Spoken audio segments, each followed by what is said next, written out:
पाकिस्तान अब एक मुल्क नहीं, एक भद्दा मजाक बन चुका है, जिसकी फौज अपने ही देश को लूटती है, हुकूमत भीख मांग कर चलती है, जिसकी आवाम हर शुक्रवार को कश्मीर आज़ाद करने का नारा लगाकर शनिवार को आटे की लाइन में खड़ी हो जाती है।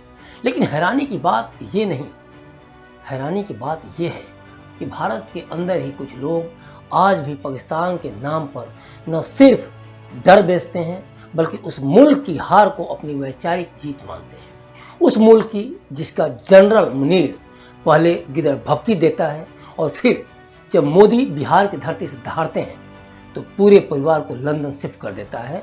मुनीर बताए कि तुम्हारी फौज ट्विटर पर जंग लड़ेगी या फिर तुम्हारी सरकार IMF से कर्ज लेकर जंग के सपने देखती रहेगी। लेकिन चिंता इस बात से नहीं है, हमें चिंता इस बात से है, इस सोच को लेकर है कि भारत के भीतर ही कुछ ऐसे चेहरे हैं जिन्हें अब एक जागे हुए भारत से डर लगने लगा है।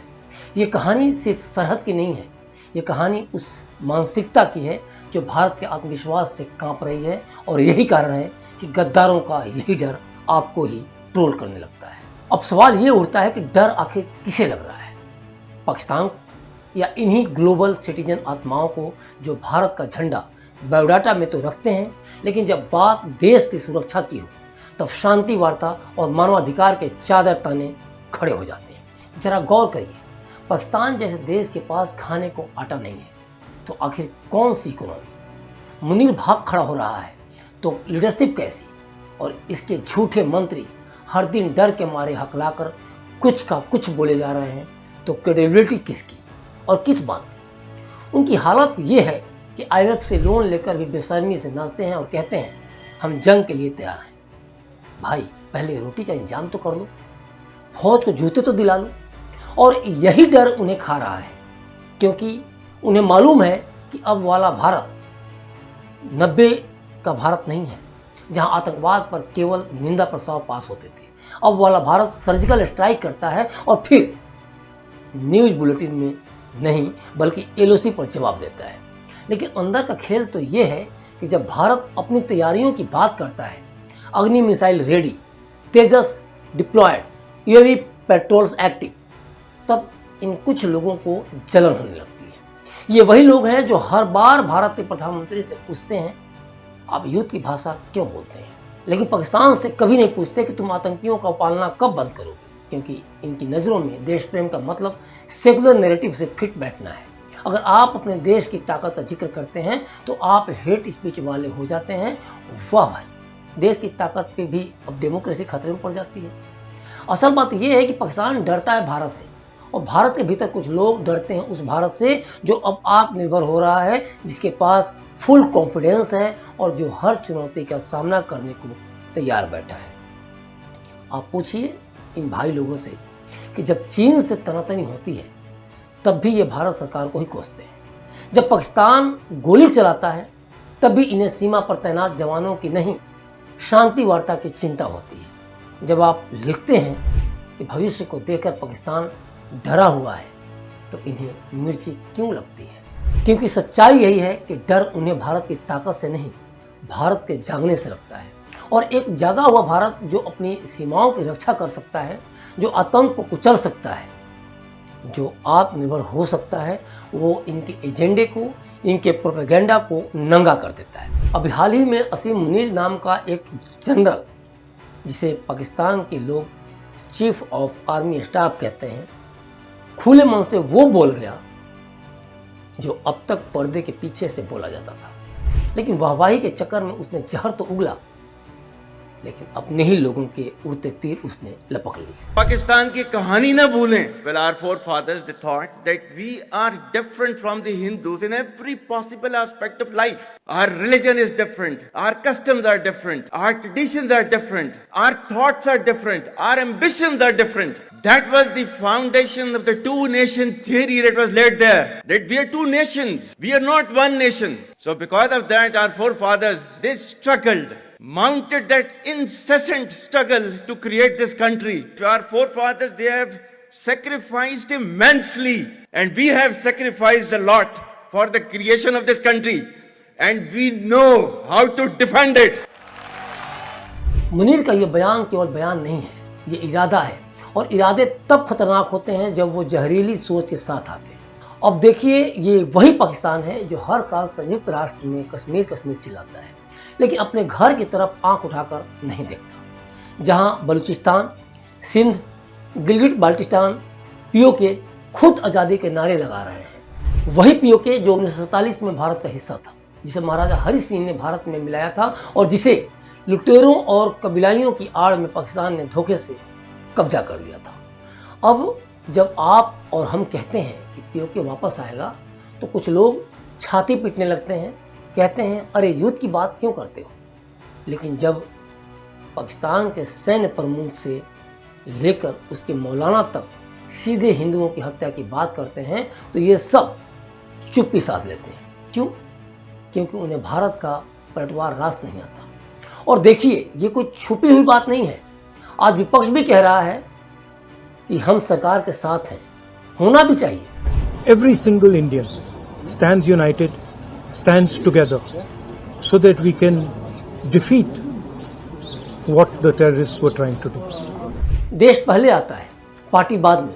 लेकिन सवाल ये है कि क्या हम सिर्फ बयानों से ही खुश होंगे, या इतिहास का वो अधूरा पन्ना अब पूरा करेंगे? क्योंकि गुस्सा अब केवल शब्दों में नहीं है, ये गुस्सा उस कश्मीरी आंखों में है जो पीओके में जुल्म सह रहा है, जो वहां रहकर भी हिंदुस्तान को अपना मानता है।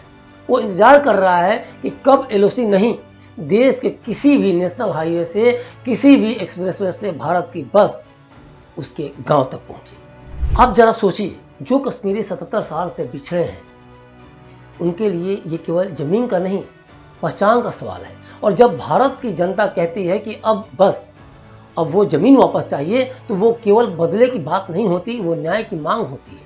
असीम मुनीर और उसके जैसे जहरीले दिमागों को एक बात समझ लेनी चाहिए कि ये 2025 है, ये वही भारत नहीं जो 90 के दशक में यूएन रिपोर्ट्स पढ़कर संतोष कर देता था। अब भारत डिप्लोमेटिकली भी मारता है और बॉर्डर पर भी ठोकता है। ये भारत अब शांत नहीं बैठता। दूसरी बात कि अगर भारत अपनी धरती के टुकड़े को वापस चाहता है, तो ये उसका अधिकार है, न कि किसी सॉफ्ट स्पोकन इंटरनेशनल कूटनीति के नौटंकीबाजों का विषय। अब देखिए, जब कोई कहता है कि पीएम मोदी एक दिन में 10-12 मीटिंग्स कर रहे हैं, तो कोई इसे ओवर एक्टिंग बताता है, कोई कैमरे का एंगल ढूंढता है, क्योंकि उसे पीएम की कुर्सी चाहिए। और जब मिली थी, तब पीएम के घर में पीएम के साथ आतंकियों को फंडिंग करने वाला अलगाववादी यासीन मलिक फोटो खिंचवाता था। आतंकियों की मौत पर कुछ नेता फफक कर रो पड़ते थे, लेकिन जिनके भीतर जरा भी राजनीतिक समझ है, वो समझ चुके हैं कि ये मीटिंग्स सिर्फ योजनाओं की नहीं है, युद्ध से पहले की रणनीतियों की कुर्सियां हैं। और दोयम दर्जे के लोगों की सोच और समझ देखिए कि पाकिस्तान गला फाड़ फाड़ कर रो रहा है, डर के मारे उसकी आकाओं की हकलाहट में जुबान लड़खड़ा जा रही है। मतलब कि उसे यकीन हो गया है पूरी तरह से कि भारत में मोदी बैठा है, वो इस बार बख्शने वाले के मूड में नहीं है। और उसे यह भी एहसास है कि जितना समय लग रहा है, मोदी की वार स्ट्रैटेजी उतनी ही खतरनाक होगी। तभी तो असीम मुनीर जैसे खिसक चुके लोग बौखलाहट में आकर जहरीले भाषण दे रहे हैं, वो भी ऐसा जहरीला कि पहलगाम जैसे टूरिस्ट स्पॉट पर हिंदुओं की पहचान पूछकर उन्हें निशाना बना दिया गया। हर कोई कह रहा है पहलगाम में जो हुआ वो आतंकी हमला था, लेकिन क्या सच में ये सिर्फ आतंकी हमला था या धर्म पूछकर किया गया नरसंहार? क्योंकि ये पहला मौका नहीं था जब ऐसा हुआ। धर्म पूछकर मारने की मानसिकता हमने पंजाब में देखी है, खालिस्तान के दौर में हमने साफ तौर पर देखा। 1989 में पंजाब के फरीदकोट जिले के कबरावाला में एक ट्रेन में सिख उग्रवादियों द्वारा 22 हिंदू यात्रियों की हत्या की गई थी। इस हमले में आतंकवादियों ने यात्रियों की पहचान कर हिंदुओं को अलग किया और उन पर गोलीबारी की थी। अब आइए पहलगाम की बैसरन घाटी पर, जहां टूरिस्ट सिर्फ ताजी हवा में सांस लेने और पहाड़ों के सौंदर्य को आंखों में भरने के लिए गए थे, लेकिन वहां भी मजहब पूछकर गोलियां चलाएंगे, छलनी कर दिया गया लोगों को। आतंकवादियों को किसी से दुश्मनी नहीं थी, बस उन्हें एक धर्म से नफरत थी। और ये वही नफरत है जो 1990 में कश्मीरी पंडितों पर टूटी थी। जेनोसाइड हुआ था। और हाँ, कोई अगर आज भी उस जेनोसाइड को नकारता है, तो या तो उसका इतिहास कमजोर है या उसका जमीर अब फर्क बस इतना है कि 1990 में पंडितों को मारकर उनके घरों पर कब्जा किया गया और भारत चुप रहा। लेकिन 2025 में जब वही मानसिकता दोहराई गई तो पूरा देश दहाड़ उठा। दुनिया देख रही है कि यह सिर्फ आंतरिक सुरक्षा का मामला नहीं रहा, ये ह्यूमन राइट्स का मामला है, ये इंसाफ का मामला है और अब वही जहर फिर से घाटी में बोया जा रहा है। लेकिन इस बार फर्क है, इस बार दिल्ली में कांग्रेस नहीं बैठी है, इस बार हमें 2G2 वाली सरकार नहीं है, इस बार जवाब में एक्शन होगा। अब बात करते हैं पीओके की, जिसे लेकर कुछ लोगों के पेट में मरोड़ उठते हैं कि कैसे लेंगे, क्या ये इतना आसान है? अरे भाई, सवाल ये नहीं है कि आसान है या मुश्किल, सवाल ये है कि करना है या नहीं।